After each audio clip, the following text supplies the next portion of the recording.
رسول اکرم نور مجسم شفیع معظم صلی اللہ علیہ وسلم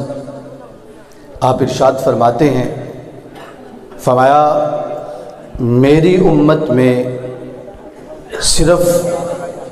2 بندے ایسے ہیں جن پر رشک کیا جا سکتا ہے۔ رشک کا مطلب یہ ہے کہ اگر کسی کے پاس کوئی نعمت ہو تو اللہ کی بارگاہ میں اسے دیکھ کر عرض کیا جائے، مولا کریم اپنے اس بندے پر تو نے یہ نعمت، اسے نعمت عطا فرمائی ہے، اس پہ یہ احسان کیا ہے، مولا کریم جیسی نعمت تو نے اسے عطا فرمائی ہے ایسی ہی نعمت مجھے بھی عطا کر دے۔ اسے رشک کہا جاتا ہے۔ اور ایک لفظ ہمارے ہاں بولا جاتا ہے حسد۔ حسد کا معنی یہ ہے کہ اے اللہ اس بندے سے یہ نعمت چھین جائے اور میرے پاس آ جائے۔ ہمارے دین کے اندر اس کی بالکل اجازت اور گنجائش موجود نہیں ہے۔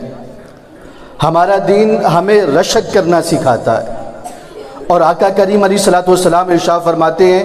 میرے دین کے اندر 2 چیزوں پر، 2 آدمیوں پر رشک کیا جا سکتا ہے۔ ان میں سے ایک آقا کریم علیہ الصلوۃ والسلام فرماتے ہیں رجل آتاہ اللہ القرآن، ایک وہ آدمی ہے جسے رب کائنات نے قرآن کی دولت عطا فرمائی ہے،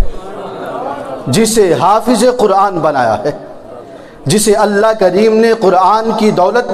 سے سرفراز کیا ہے۔ حضور فرماتے ہیں وہ حافظ قرآن تو بنا لیکن رمضانی حافظ نہ بنا۔ یہ میں بچوں کے حوالے سے عرض کر رہا ہوں، حافظ قرآن تو بنا لیکن رمضانی حافظ نہ بنا۔ ایسا نہ ہوا کہ اس نے صرف رمضان کے رمضان قرآن پڑھا، اور نہ ہی ایسا ہوا کہ رمضان اس نے قرآن حفظ کیا اور حفظ کرنے کے بعد اس نے منزل کو یاد نہ کیا، یا منزل یاد کی اور اسے بھول گیا۔ بلکہ یہاں پہ میں ایک حدیث مبارکہ کا مفہوم عرض کرنا چاہتا ہوں۔ رسول اکرم صلی اللہ علیہ وسلم نے ارشاد فرمایا شرک کے بعد جو بڑے گناہ ہیں ان گناہوں میں سے ایک یہ ہے کہ رب کائنات اپنے بندے پہ فضل فرمائے، رب اپنے بندے پہ کرم فرمائے، اس کے سینے میں قرآن کو جمع کرے، اس کو پورا قرآن یاد ہو جائے، یا قرآن کی کوئی سورت یاد ہو جائے، یا قرآن کے چند سپارے یاد ہو جائیں۔ رب نے اس پہ احسان کیا، اس کے سینے میں قرآن آیا۔ حضور فرماتے ہیں پھر اس نے قرآن کی طرف توجہ نہ کی، اس نے اس کو بار بار نہ پڑھا، بلکہ حدیث رسول صلی اللہ علیہ وسلم میں یہ بھی موجود ہے، فرمایا قرآن مجید فرقان حمید بندے کے ذہن سے اور اس کے دل سے اس گھوڑے سے بھی زیادہ جلدی سے نکل جاتا ہے جس گھوڑے کو لگام نہ ڈالی جائے۔ گھوڑے کو پکڑ کے رکھیں گے، لگام ڈال کے رکھیں گے، اس کو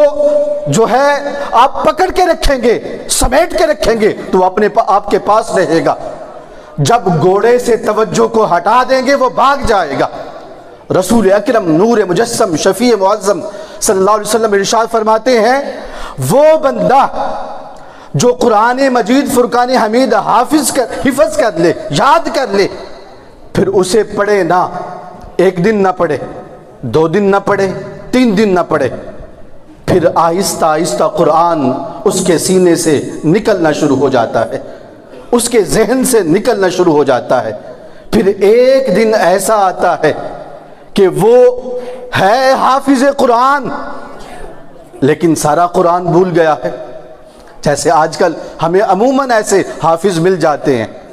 جو حافظ قرآن ہیں لیکن اب نام کے حافظ رہ گئے ہیں۔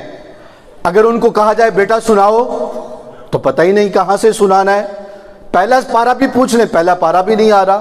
دوسرا پارہ بھی نہیں آ رہا، تیسرا پارہ بھی نہیں آ رہا، کہیں سے بھی نہیں آ رہا، کیونکہ جب سے پڑھا ہے پڑھا ہی نہیں ہے، اس کے بعد دہرایا ہی نہیں ہے۔ تو قرآن مجید فرقان حمید دہرانے سے یاد رہتا ہے، یہ سینے میں محفوظ رہتا ہے، یہ دماغ پہ نقش رہتا ہے۔ تو آقا کریم علیہ السلام نے فرمایا اگر اس کو یاد رکھنا چاہتے ہو تو اسے دہراؤ، اسے پڑھو اور اسے بار بار پڑھو۔ تو میں عرض کر رہا تھا دوسری حدیث مبارکہ، رسول اکرم نور مجسم شفیع معظم صلی اللہ علیہ وسلم ارشاد فرماتے ہیں، فرمایا شرک کے بعد جو بڑے گناہ ہیں ان گناہوں میں سے ایک بڑا گناہ یہ ہے کہ اللہ کریم بندے پہ احسان کرے، اس پہ فضل کرے، اس پہ کرم کرے کہ اسے حافظ قرآن بنا دے، اسے چند پارے یاد ہو جائیں، چند صورتیں یاد ہو جائیں، لیکن نہ دہرانے کی وجہ سے وہ ان پاروں کو بلا بیٹھے، ان صورتوں کو بلا بیٹھے، قرآن مجید فرقان حمید کو بلا بیٹھے۔ رب کے رسول فرماتے ہیں شرک کے بعد جو بڑے گناہ ہیں ان گناہوں میں سے یہ بھی ایک گناہ ہے۔ ہم تو اس کو گناہ سمجھتے ہی نہیں ہیں، ہم نے تو کبھی اس کی طرف توجہ ہی نہ کی۔ اور میں یہاں پہ ایک اور بات عرض کرنا چاہتا ہوں، بچہ قرآن مجید فرقان حمید یاد کر کے بھول جاتا ہے، اس میں جہاں پہ کردار والدین کا بچے کا ہے کہ اس بچے نے بھلا دیا، دہرایا نہیں، بار بار پڑھا نہیں، جہاں پہ اس کا کردار ہے وہاں پہ والدین کا بھی کردار ہے، انہوں نے بھی کوتاہی کی ہے۔ دو طریقے کی کوتاہی ہوتی ہے۔ میں اپنے بچوں کے لیے جو حافظ قرآن ہیں، چونکہ ہم ان تجربات سے گزرے ہیں، میں اس وجہ سے اپنے تجربات شیئر کرنا چاہتا ہوں۔ دو وجوہات ہیں، ایک تو یہ ہے کہ وہ روزانہ پڑھتا نہیں ہے۔ اگر بچہ حافظ ہو جائے، منزل اسے یاد ہو جائے، روزانہ کا صرف ایک پارہ پڑھ لے، اوپر سے دیکھ کے پڑھ لے، 15 سے 20 منٹ حافظ کے لگتے ہیں، وہ روزانہ 15 سے 20 منٹ قرآن شریف کو دے، اللہ کے فضل سے پوری زندگی وہ قرآن بھولے گا نہیں۔ ایک تو یہ ہے، اور دوسرا یہ ہے کہ جب ہم اپنے بچے کی لائن چینج کر دیتے ہیں، بچہ حافظ بنا، بعد میں اسے سکول میں ڈال دیا، جب وہ سکول گیا اس کی ساری توجہ اپنی سکول کی تعلیم کی طرف ہو گئی، بس اب اس کا دھیان وہ اپنی سکول کی کتب کی طرف ہے، ان کتابوں کی طرف ہے جو سارا دن پڑھتا ہے، اسے ہی ریپیٹ کرتا ہے، اسے ہی یاد کرتا ہے، وہ قرآن شریف کی طرف توجہ نہیں کرتا۔ اس کی لائن چینج ہو گئی، اس کا مزاج بدل گیا، اس کی طبیعت جو ہے وہ بدل گئی۔ جہاں اسے قرآن مجید فرقان حمید کے پڑھنے کا شوق تھا وہ شوق ختم ہو گیا، اب وہ روزانہ ہی نہیں پڑھ رہا۔ بڑے حافظ ایسے ہیں جو پکے حافظ تھے، شوق بھی بڑا تھا، ذوق بھی بڑا تھا، لیکن جب وہ اپنے لائن سے ہٹ گئے، سکول کی طرف چلے گئے، آگے انہوں نے درس نظامی نہ کیا، عالم دین بننے کی کوشش نہ کی، یا اس سائیڈ میں نہ آئے، انہوں نے جب لائن چینج کی ان کا ماحول بدلا، ان کا مزاج بدلا، ان کی طبیعت بدلی، روزانہ کی تلاوت قرآن مجید فرقان حمید کا جو ان کا طریقہ کار تھا وہ بدلا، اور بالآخر سال کے بعد پہلے اس نے مصلی سنایا، اگلے سال اس نے مصلی سنا، اور اس کے بعد پھر اس نے کہا کہ مجھ سے تو اب مصلی بھی نہیں سنا جاتا۔ 2-3 سالوں کے اندر وہ بالکل سفید ہو گیا، اب بھی اسے حافظ ہی کہتے ہیں،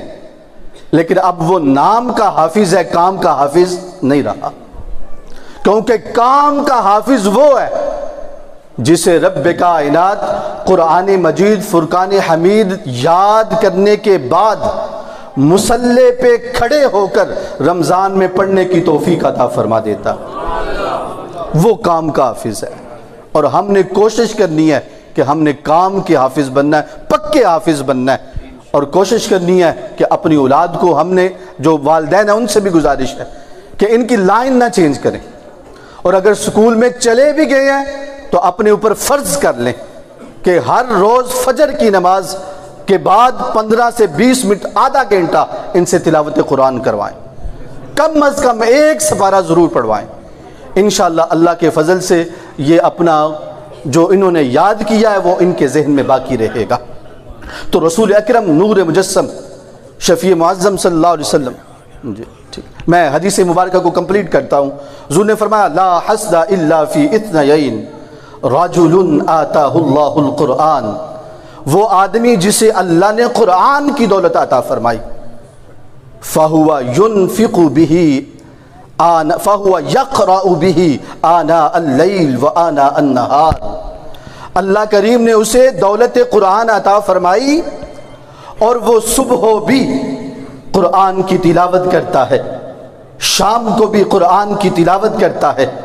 حافظ صاحب کو جب بھی دیکھا گیا ہے وہ قرآن پڑھ رہے ہیں،